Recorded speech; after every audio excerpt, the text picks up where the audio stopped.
ఒక్క నిమిషం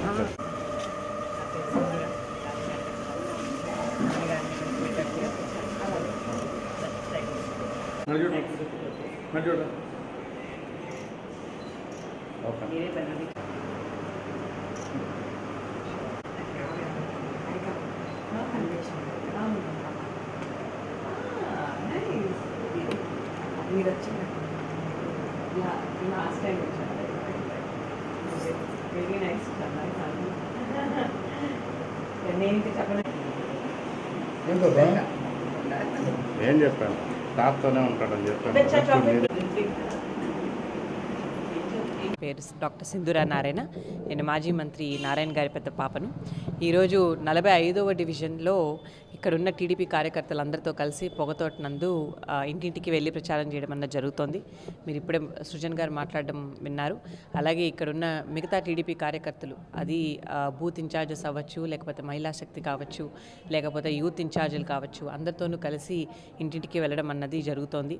ఆల్మోస్ట్ ఇక్కడ ఒక 4000 హౌసెస్ పైగా కవర్ చేస్తున్నామండి గత 2 monthsగా.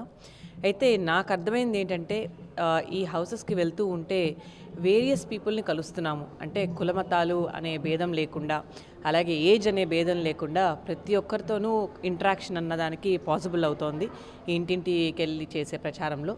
దానిలో డిఫరెంట్ ఏజ్ గ్రూప్స్, అది వృద్ధులు అవ్వచ్చు, పెద్దవాళ్ళు అవ్వచ్చు, లేదా మిడిల్ ఏజ్ గ్రూప్ వాళ్ళు కావచ్చు, లేకపోతే యంగ్స్టర్స్ కావచ్చు, ఇప్పుడే గ్రాడ్యుయేట్ అయ్యే వాళ్ళు, లేకపోతే గ్రాడ్యుయేట్ అవ్వబోతున్న వాళ్ళు అయి ఉండొచ్చు, లేదా చిన్నపిల్లలు అవ్వచ్చు. ఏ ఏజ్ గ్రూప్ తీసుకున్నా కూడా వాళ్ళకి వేరే వేరే సమస్యలు ఉంటున్నాయి. అది చాలా అన్ఫార్చునేట్ సిచ్యువేషన్. వృద్ధులు కానీ తీసుకున్నట్టయితే వాళ్ళకి పెన్షన్లు అన్నది ఈ గవర్నమెంట్ గత 5 ఏళ్ళుగా ఇస్తున్నామని చెప్తున్నారు. కానీ ఏదో ఒక రూపంలో ఏదో ఒక చిన్న చిన్న సాకులు పెట్టుకొని వాళ్ళకి ఆ పెన్షన్లు అన్నవి ఎగ్గొడుతున్నారు. ఒకసారి ఏమో మీకు ఎలక్ట్రిసిటీ బిల్ ఎక్కువ వస్తుందని ఎగ్గొడుతున్నారు, ఒకసారి ఏమో మీకు ఎక్కడో ఆస్తులు ఉన్నాయని చూపించి ఎగ్గొడుతున్నారు. వాళ్ళు మాకు వచ్చేదే ఆ చిన్న అమౌంట్ అమ్మా, మాకు వాళ్ళు ఫిజికలీ హ్యాండిక్యాప్డ్ అయి ఉండొచ్చు, లేకపోతే వృద్ధులు ఉండొచ్చు, వాళ్ళు అసలు కదలలేని పరిస్థితుల్లో ఉన్నారు. మేము వెళ్ళి ఆ పెన్షన్ కలెక్ట్ చేసుకోవడమే మాకు చాలా కష్టం.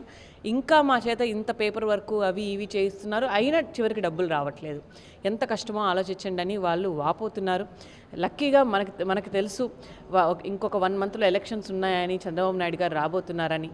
ఆయన ఒక్కటే ప్రామిస్ చేశారు, ఇప్పుడు ఇచ్చే ప్రభుత్వం మనీ కన్నా 3000 రూపీస్ కన్నా ఆయన 4000 ఇస్తామన్నారు. ఆ 4000 కూడా ఎవరో వాళ్ళు వచ్చి తీసుకోవడం కాదు, ఆఫీస్లో మనమే టీడీపీ కార్యకర్తలే వాళ్ళకి అందజేసేటట్టు, ఆ రోజు గవర్నమెంట్ కార్యకర్తలే వచ్చేసి అందజేసేటట్టు ఆయన ప్లాన్ చేస్తున్నారు. అదొక అద్భుతమైన స్కీమ్. ఇది డెఫినెట్గా పెన్షన్ తీసుకునే వాళ్ళకి అదొక వరమనే చెప్పాలి. సో అలా ప్లాన్ చేస్తున్నారు. అలాగే మీరు మిడిల్ ఏజ్ గ్రూప్ వాళ్ళని తీసుకున్నట్టయితే వాళ్ళకి వేరే రకమైన సమస్యలు ఉంటున్నాయి. బిజినెస్ చేసుకున్న వాళ్ళైతే అసలు లా అండ్ ఆర్డరే లేదండి, మమ్మల్ని ఎన్నో విధాలుగా ఇబ్బంది పెడుతున్నారని ప్రతి ఒక్కరూ వాపోతున్నారు. అలాగే ఒక చిన్న ఉద్యోగాలు చేసుకునే వాళ్ళైతే అసలు ఉద్యోగాలు ఇప్పుడు అసలు రావట్లేదు, మాకు ఇక్కడ అసలు ఈ ఆంధ్రప్రదేశ్లో ఉండాలన్న ఇష్టమే పోతోంది, అందరూ తమిళనాడుకి, అలాగే తెలంగాణకి, కర్ణాటకకి పారిపోతున్నారు. యంగ్స్టర్స్ అయితే వాళ్ళు అసలు ఎంతో కష్టపడి మంచి మంచి కాలేజెస్లో, స్కూల్స్లో చదువుకొని ఉన్న పిల్లలు, ఎంతో కష్టపడి మెరిట్ స్కాలర్షిప్ తెచ్చుకున్న పిల్లలు కూడా నేను కొంతమందిని మీట్ అయ్యాను. వాళ్ళతో మాట్లాడుతుంటే నాకే ఎంతూజియాసం వస్తుంది. ఎందుకంటే ఈరోజు మీడియా అంతా ఎంతో బాగా స్ప్రెడ్ అయి ఉంది, వాళ్ళు చాలా నాలెడ్జ్ గెయిన్ చేసుకొని ఉన్నారు, వాళ్ళకి జనరల్ అవేర్నెస్ కూడా చాలా ఉంది. కానీ దాన్ని ఇంప్లిమెంట్ చేసుకోదగ్గ ఉద్యోగాలు వాళ్ళకి లేవు. బికాజ్ గ్రోత్ అన్నది లేదు స్టేట్లో. గ్రోత్ లేనప్పుడు కొత్త ఆపర్చునిటీస్ లేవు. సో డెఫినెట్లీ వాళ్ళు సఫర్ అవుతున్నారు. ఇంకా చిన్నపిల్లలకు వస్తే ఓన్లీ ఒక ఇంట్లో ఒక్క కిడ్కి మాత్రమే 15,000 అన్నది ఈ గవర్నమెంట్ ఇస్తోంది ఎడ్యుకేషన్ కోసం. కానీ ఇంట్లో ఒకవేళ 2 పిల్లలు 3 పిల్లలు ఉంటే ఏం చేయాలండి? అంటే మిగతా వాళ్ళు చదువుకోకూడదా?